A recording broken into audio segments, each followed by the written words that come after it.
So ito na mga katropa ang ating mapapanood sa bidyong ito. Gupit na tinatawag na regular haircut for lady, short bob cut.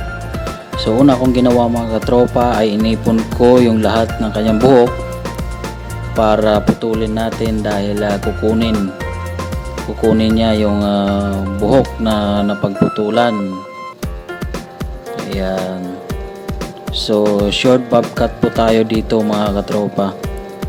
Sumunod na aking ginawa ay hinati ko yung buhok niya para maayos po, para magawa natin yung nasa likod kung paano natin ititrim yan. So ayan, itrim ko muna ng konti, partial, para sa ating next procedure, dahil hindi po natin pwedeng biglayin yung ating short bob cut dahil hindi po maganda ang kalalabasan ng kanyang gupit. So sumunod ay inayos ko yung buhok niya banda sa kanan para putulan po natin yung ang pinaka first guideline natin sa haba. So finally hindi pa po yan yung haba niya dahil mababawasan pa yan dahil sa trimming natin na thinning at saka yung pag-slash natin ay unti-unti yan iiksi dahil ang kanyang bangs at saka buhok side by side ay ang target natin dyan ay pantay labi lang po. So hindi po dapat binglain doon para hindi tayo maubusan ng ating pag-i-slash mamaya para maganda po yung pagka-bob cut nya.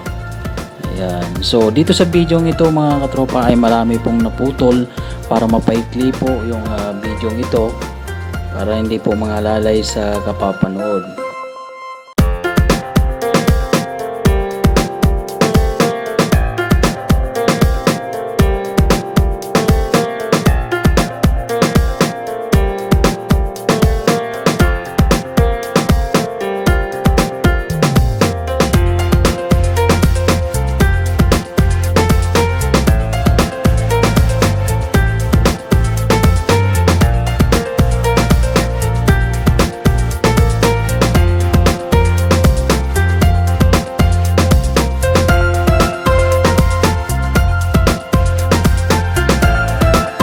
Ganyan po yung technique ko sa paggugupit sa babae.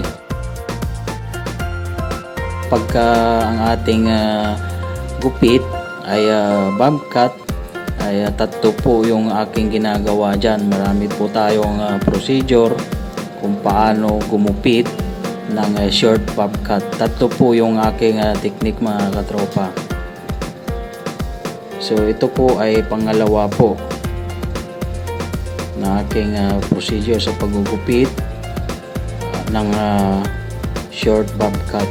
So ganitong mga gupitan ay maalala ko na yung mga teacher sa mga elementarya or high school ay ganito po yung uso dati 1990s na mga gupit ng mga teacher, pero hanggang sa ngayon ay mayroon pa rin nagpapagupit ng ganitong klaseng gupit, yung short bob cut. Ayan. So panoorin lang po ninyo mga katropa ang mga iba pang gagawin dito sa gupit na ito.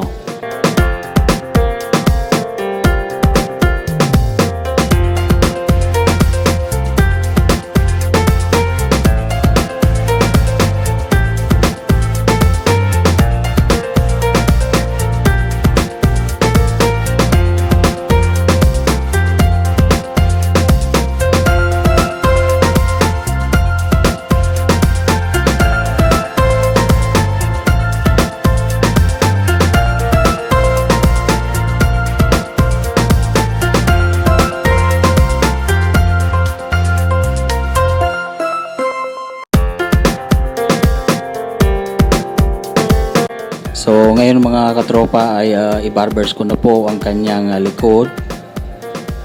Ito na po ang ating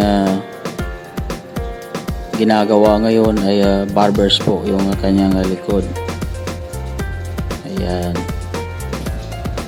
So ang ginamit ko doon ay guard number 1 close, tapos yung 0.5 guard close, tapos yung combination na no guard adjacent blade ng sagad sa gitna at pantay. So pitik-pitik lang po yon.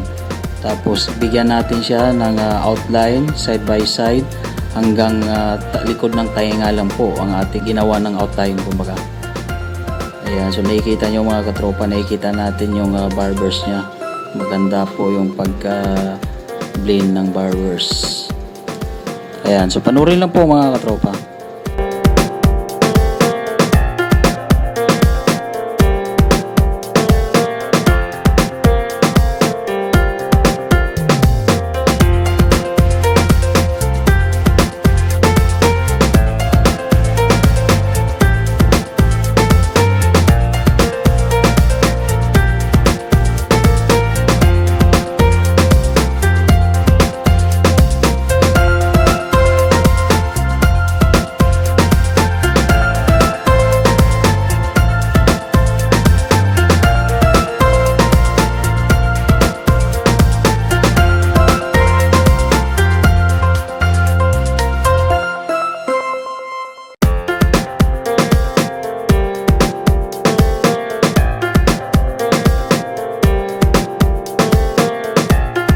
So ito na po yung kinalalabasan ng ating pag-islas mula dun sa una nating naputol sa haba ng kanyang buhok sa side by side. Nung nag-islas po ako, ayan po ang kinalalabasan ay pantay labi na lang po. Sa kalagitnaan ng kanyang ilong at saka labi yung haba ng kanyang bangs. So kung binigla natin pinutol pantay sa kanyang labi o ilong ay hindi po mangyaring ganyan ang kalalabasan dahil iiksi po yun dahil umaangat pa yung buhok. So ganun po ang aking procedure or technique mga katropa sa paggupit ng short bob cut para sa mga kababaihan. Ayan, so marami po style yung ating gupit na bob cut, depende po yun sa order ng ating mga customer na mga babae. Nakadepende po yun sa kanila mga katropa.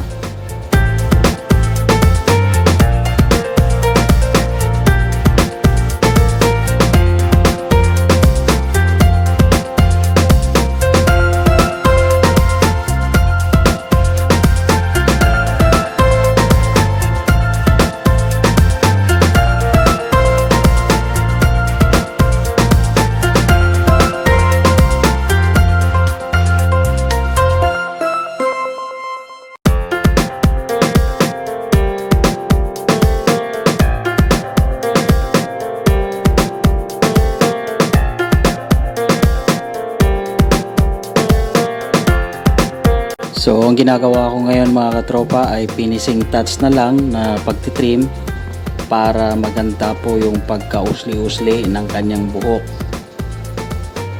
Ayan, maganda yung pagkaka-islas-islas kumbaga. Ayan. So panurin lang po mga katropa hanggang matapos po ang ating haircut ngayon dahil para kahit papano ay marami kayong makita or matutunan sa haircut na ito mga katropa. Ayan, so i-blower natin para makita natin kung okay na ba ang kanyang haircut na bob cut kumbaga. So okay na. Pagpag tayo mga katropa para hindi naman siya mangate. So ngayon bigyan natin or lagyan natin ng hair products para kahit papano ay mag-wet looking. Konti lang po, konting haplas lang po para mag-wet looking po ang kanyang buhok.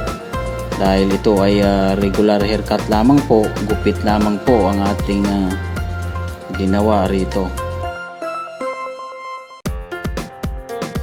So blower natin para maganda po yung kalalabasan ng ating grooming or hairstyle sa kanyang gupit.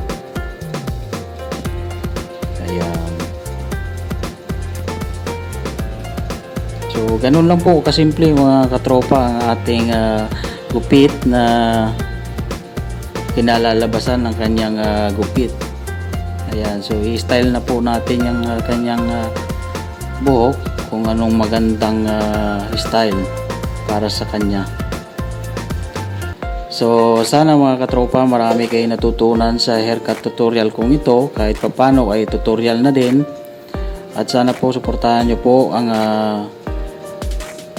aking YouTube channel. Paki-subscribe lang po at i-like din ang video ito. At huwag lang po kalimutan pindutin ang notification bell para updated kayo sa mga bago kong upload. So muli ako po ay nag-iiwan sa inyo ng maraming salamat po mga katropa.